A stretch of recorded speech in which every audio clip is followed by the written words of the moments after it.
مایک کامیلیری زمان آتش نشانی تهمتن و قوی بود. حالا بعد اندک حرکت و قدم زدن نفس گیر می شود چون رنج پیامدهای کوویدی دراز مدت را می کشد.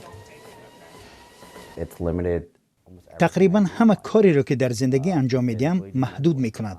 از کار جسمانی گرفته تا ذهنی، اضطراب و افسردگی، درد قفس سینه، نفس تنگی دارم. خستگی دارم که نمیگذارد کاری کنم. گاهی نمیخوام از رخت خواب برخیزم ولی میدونم که باید برخیزم. کووید سبوکی که مایک کامیلیری داشت او را به زنجیره بیماری ها گرفتار کرد. سر از فشار یک باره خون، تپش غیر مقرری دل و درد سختی قفس سینه. میگوید فکر میکرد که همه این تاثیر روانی بیماری کووید 19 است ولی خطا کرد. ماه مارت سال 2022 شفاخانه مخصوص کووید را یافتم. وقتی اولین بار آنجا رفتم طبیب را دیدم و همه چی را گفتم. پاسخش این بود که شما تنها نیستید. عین علامت ها را آدمان دیگر هم دارند. ما این را میدانیم، نگران نباشید. برای من این بهترین خبری بود که شنیدم چون فکر میکردم که از نظر روانی مشکلی دارم ولی معلوم شد که یک مشکلی واقعی دارم. اگرچه بعد معالجه صحتی مایک کامیلیری اندکی بهتر شد ولی سرایت دوباره کووید 19 او را دیگر باره از پای افتاند. با گذشت 4 سال از پاندمی تاثیر بد بیماری به خصوص به دل و رگ‌های خونگرد انسان در امریکا خود را عیان‌تر می‌کند. ما پیامدهای کووید را می‌بینیم. آسیب پس از سرایت را که از جمله به اعضای گوناگون بدن زیان می‌رساند. در مقایسه با دیگر اعضای بدن متاسفانه تاثیر منفی آن به دل، سیستم رگ‌های خونگرد به مراتب زیادتر است.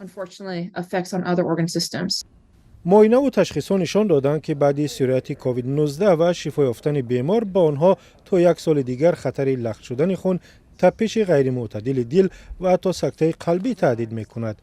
مایک کامیلیری که به سبب بیماری دیگر بازنشسته شد، حالا در شفاخانه دانشگاه واشنگتن معالجه می‌گیرد. کووید دراز مدت زندگیش را به هم زده است. دلم برای رفیقانم، برای وقت گذرانی در اداره آتش نشانی، برای گفتگو با دوستانم تنگ شده است. یک تحلیل معاینه‌های بیماران زیادی در آمریکا نشان داده است از میان هر 100 نفری که از چنگال کووید 19 رهیدند، 4 نفرشان علامتی از بیماری‌های دل داشتند. من از آن نگرانم که ما از پاندمی و تأثیر بیماری کووید به دل همچون ملت بیمارتر بیرون آمدیم. پیامدهای آن برای بعضی از آدمان دائمی میماند و این نه تنها برای ما و بیماران اثر منفی میگذارد بلکه عاقبت‌هایش برای خانواده‌هایشان، سیستم بهداشتی و در عموم جامعه منفی است. طبیب آمریکایی میگوید شما اگر به کووید مبتلا شدید دیگر گذشت، ولی اگر تا حال خطرهای اصلی بیماری قلب به مثل فشار خون، کلسترول بلند یا تماکو کشی را نادیده گرفتید، پس این بی‌پروایی را بس کنید و در غم سلامتی دل خود باشید.